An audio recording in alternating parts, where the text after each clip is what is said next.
Babalik ko rin po sa inyo yung lisensya nyo. Titikita na natin. Dito lang ano kasi dapat nakapakas. Yun, nakachinelas pala si Kuya. Yun pala yun, no? So, sir, ito yung ano, no? Complain ba? Complain along C3 in regards sa mga obstruction, illegally parked. So dito tayo mag-umpisa hanggang doon sa may pagtawid ng traffic light, yung mga basanahan doon. So yun ang pinocomplain. So inumpisa na natin dito. Inumpisa na rito. Nakita tayo mga violator dito kaya dito tayo nag-umpisa. Okay, ma'am, sa Tumana to natin?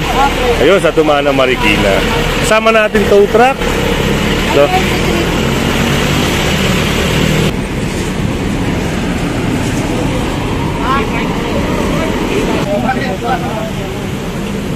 ito nga nagiging problema. Illegal park na.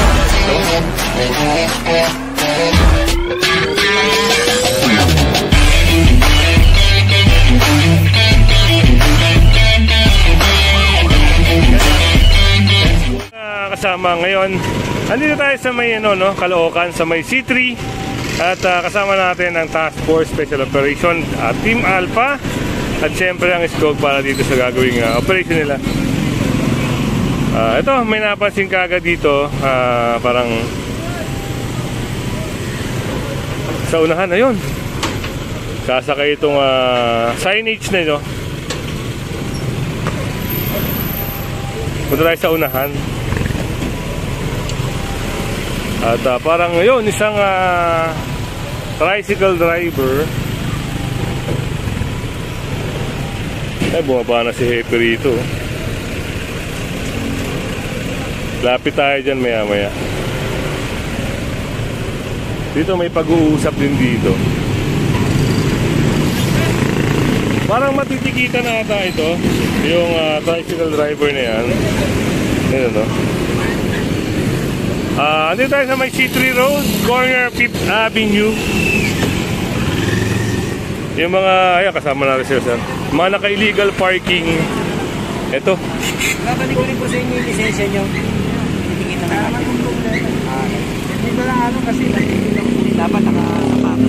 Yun, nakachinelas pala si Kuya. Yun pala yung initial violation niya. Kaya siya matitikitan. Let's go, kasama natin si Hepe Lucina. Dito, punta tayo dito. Mayroon din dito sinasaayos itong junk shop to. Binuhat na at ito ipapasok sa looban.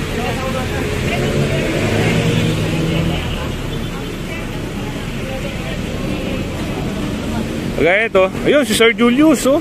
Nakita rin itong mga nakatambak dito. Morning, sir. Yan. At ayun, meron pa yung isang motor dito.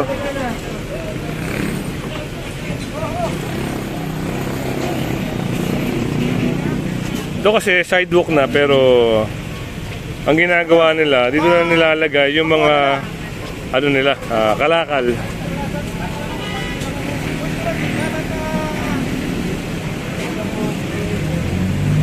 Ayan, pinasok na rin yung pinapasok sa loob.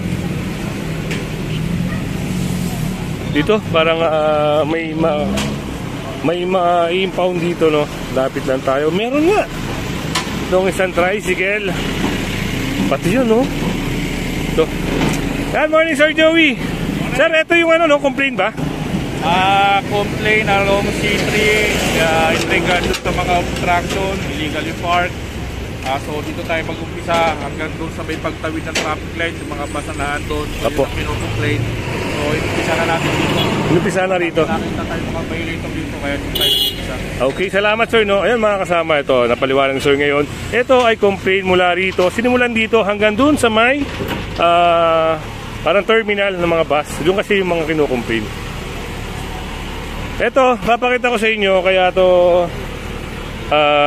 na-impound. Gaya ng sinasabi natin sa mga video natin, ito ay walang plaka. Ito, walang plaka. Kaya na-impound. At ito naman ay dadalhin. Ma'am, sa Tumana to natin? Ayun, sa Tumana, Marikina.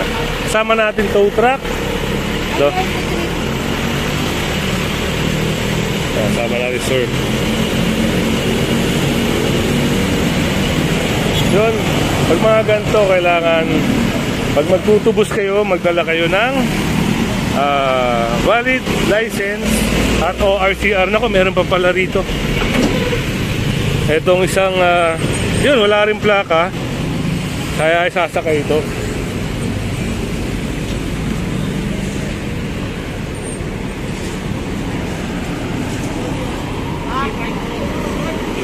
Ayun, e-bike pala, oh.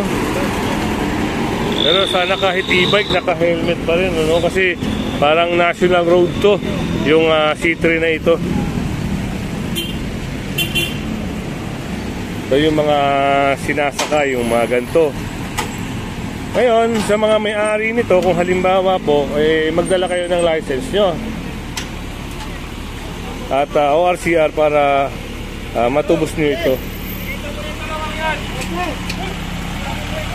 Dito mo rin yung ano, yung nasunod na yun. Okay, Ayun pa pala. Kaya mo natin yan, sikita mo muna. Ito.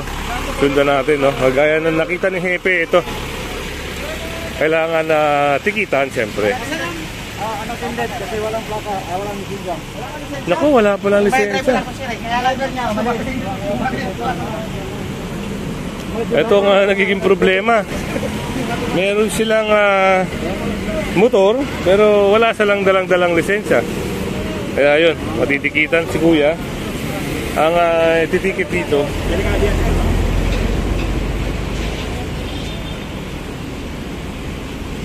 so ginagamit pang kalakal, ano? Anong ticket sa... Illegal parking pa rin, sir, kasi illegal parking. Paalam mo sa... Mas mababa. No, illegal parking. At ito makikita nyo naman yung mga halaman. Ito pa, meron pa rin ito. Kasama sa ma-impound ito, hinatak na. Dahil unreadable ang plaka. So, ito yung mga gantong bagay, yung mga gantong case, talagang ini-impound. Yan, kung halimbawa may complaint kayo, gaya na sinasabi natin sa mga nakaraang video natin, tawag kayo sa 888, mag-email kayo sa MMDA hotline, no? Pwede kayo tumawag MMDA sa Gmail nila, sa email nila. Tawag po kayo, mag-email po kayo doon. At attach nyo lang yung litrato na kinocomplain nyo, saan lugar, yung mga ganon. Tapos sila na po ang mag-i-schedule niya para puntahan po kayo kung saan man yung complaint na sinasabi ninyo.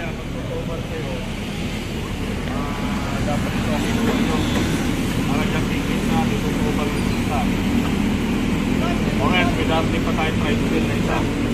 Kasi, So, yun.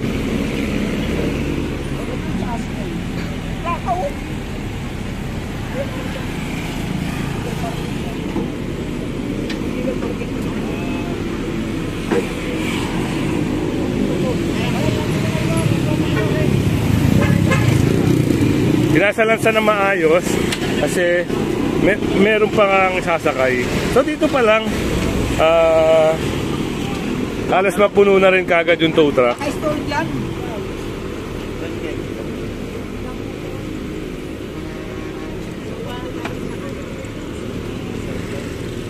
Ayun ay sakay na.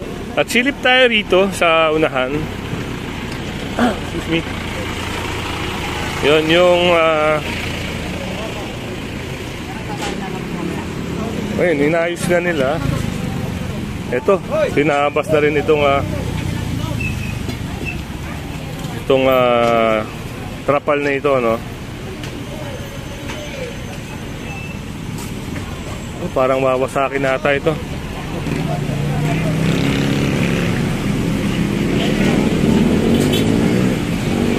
Tingnan lang natin kung anong mangyayari sa video.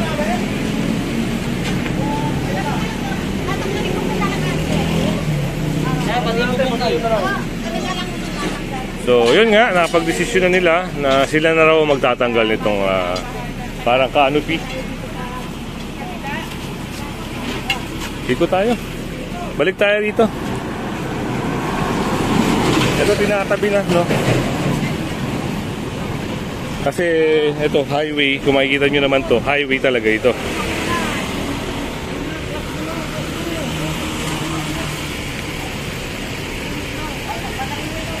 Balay naging junk shop, pero wala silang pwesto rito.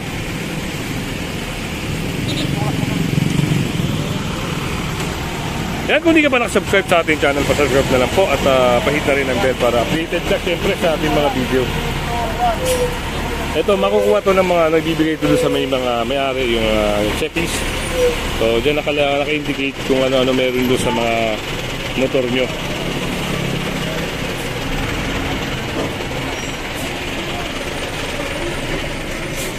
Naitabi na at wala na sagabal dito at yung mga halaman dito na ialis na rin. Medyo maganda na siya, ano?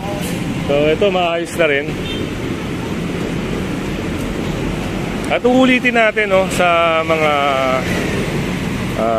lumalabag dito. Nako, wag na po kayo maglalagay dyan kasi lagi pong ino-operate yung lugar na ito.